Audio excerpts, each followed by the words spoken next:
রামমোহন রায় সতীদাহ প্রথা রোধ করেছিলেন, তাহলে কি বিজেপি সতীদাহ প্রথা সমর্থন করে? বিজেপি কি সমর্থন করে যে সতী যদি কেউ কারুর যদি স্বামী মারা যান তাহলে তাকে জীবন্ত চিতায় তোলা হবে? বিজেপি হচ্ছে তার সমর্থক, না হলে রামমোহন রায়কে তারা আক্রমণ করে না। বিজেপি মধ্যযুগীয় সমস্ত খারাপ জিনিসগুলোর প্রতীক, না হলে রাজা রামমোহন রায়কে আক্রমণ করে না। রামমোহন রায়ের যে দৃষ্টিভঙ্গি, তিনি সব দিক থেকে পৃথিবীকে বৃহত্তর দৃষ্টিতে দেখেছিলেন।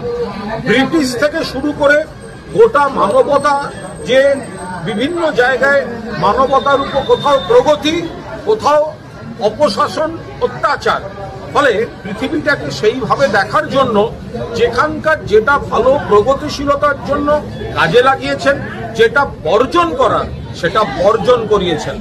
বাংলাকে, বাংলার চিন্তা ভাবনা, মনন, বিবেক, দর্শন, সমাজ নতুন করে গড়তে যারা পথিকৃৎ ছিলেন, নতুন বাংলা, নতুন ভারতবর্ষের পথিকৃৎ, তার নাম, তাদের মধ্যে অন্যতম রাজা রামমোহন রায়।